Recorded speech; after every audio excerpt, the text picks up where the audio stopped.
结果虽然都剪掉了，但记那些东西真的比记台词难1万倍。我每天看那些东西，我就有一种感觉，说我看不懂，但我大受震撼。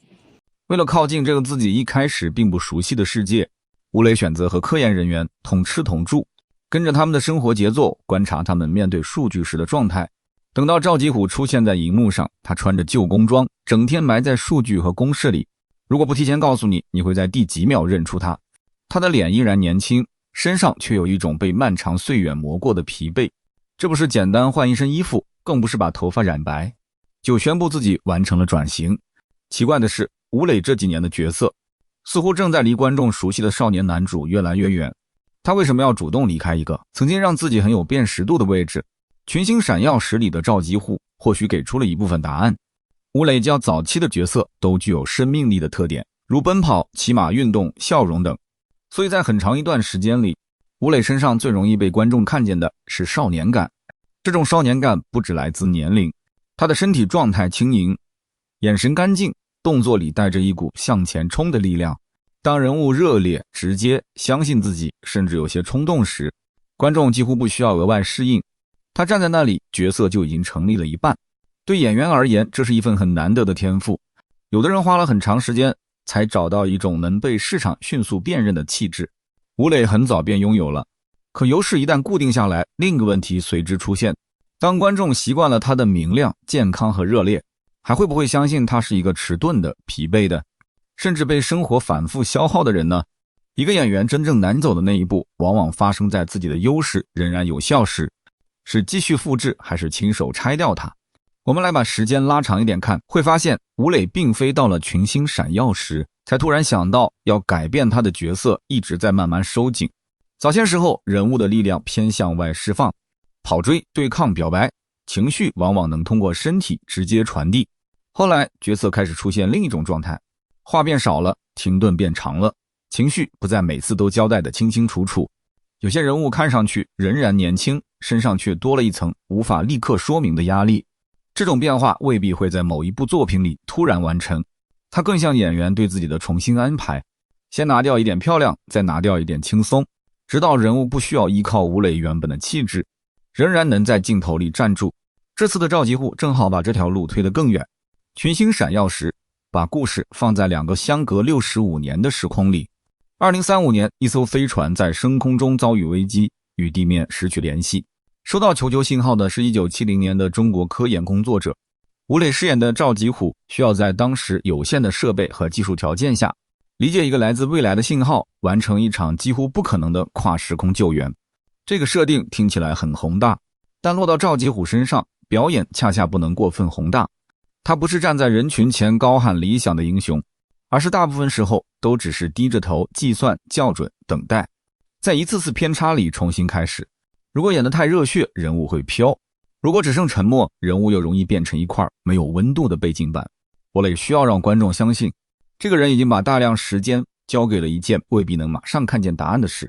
角色最难演的不是年龄，而是时间。吴磊需要反复琢磨表演的地方，不是赵吉虎的老。白发可以画衣服，可以做旧，是一个人在同一张桌前坐了多少年，等过多少次没有回音的信号，经历过多少次计算失败，这些东西没有办法直接画在脸上，它只能藏在细节里。说话之前的停顿，思路被打断时的反应，走进工作状态后对周围事物的迟钝，以及他看待结果时那种近乎固执的专注。科研工作者的力量常常不发生在情绪爆发的一刻，它发生在大量无人注视的重复中。今天算错了，明天再来，设备不够就换一条路，信号无法确认，便继续寻找下一组数据。这种生活没有太多戏剧性的外表，却会慢慢改变一个人的身体和神态。荧幕上的赵吉虎清瘦、憔悴、沉默，可一旦进入演算，他身上的专注会迅速聚拢。这种反差让人物不只是年代造型中的一个符号。为了靠近这个人物，公开资料提到吴磊花时间接触科研工作者，试着理解他们的经历和思考方式。他关注的并不只是一个科研人员怎么走路，怎么站在仪器前，他会从对方的成长谈起，一路追问到这个人为何走进科研，又为何愿意长时间留在同一件事里。这个准备方式很关键，人的职业动作容易模仿，一个人的思维习惯却很难复制。赵继虎不会每时每刻想到我要表现科研精神，他只是习惯先确认数据，遇到问题先找原因，在别人准备放弃时再多算一遍。当这套思维进入人物，那些低头停顿和沉默才有来源，否则所谓年代感很容易只剩下一件旧衣服和一张刻意疲惫的脸。从最终的成片来看，吴磊并没有把自己的少年感彻底清除，也没有从头到尾都沉重，他仍然有鲜活、直接甚至带点俏皮的一面，这样的人物反而更可信。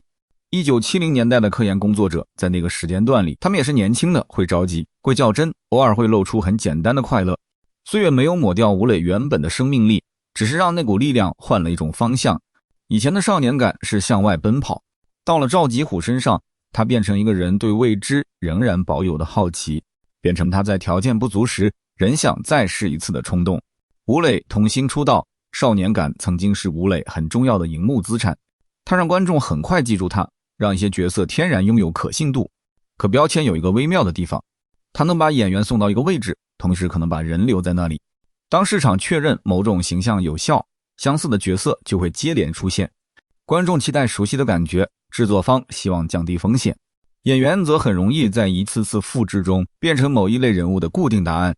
吴磊现在做的更像是在这个答案之外重新留出空间，他没有突然切断过去，没有用一个极端角色宣布自己已经改头换面，他只是持续接近那些不那么轻盈的人，他们有责任，有长期积累下来的疲倦，做出的选择未必讨人喜欢，情绪更不会随时解释给观众听。这条路的风险很直接，电影群星闪耀时对吴磊的意义像一次检验，离开熟悉的明亮气质后，他能不能靠人物自身留住观众的注意力？一次造型突破不能替一个演员的转型直接盖章，在点映中的口碑反应同样不能提前代表影片上映后的全部评价。真正的变化需要放进更长的作品序列里观察。赵继虎能证明的不是吴磊已经彻底告别了少年角色，而是他开始具备另一种可能。当人物需要时，他愿意退后一步，让观众先看见角色的疲惫固执和信念，晚一点再认出这是吴磊。对于一个很早便被观众熟悉的演员来说，晚一点被认出来有时比第一眼惊艳更难。有人说吴磊真的越来越不像少年男主了，或许更准确的说法是，他没有丢掉少年感，只是开始拒绝让他成为每一个人物的答案。曾经那个向前奔跑的少年，如今坐进一间并不明亮的实验室，面对遥远的信号和无数次失败，仍然选择把下一组数据算完。外表看起来他走得更远了，那股藏在人物里的那股劲越来越深，更需要观众细品。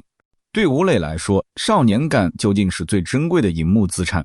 还是一层需要慢慢走出去的保护？你更愿意看他继续走向这些粗糙沉默的角色，还是回到大家熟悉的青春男主？可以把你的答案留在评论区。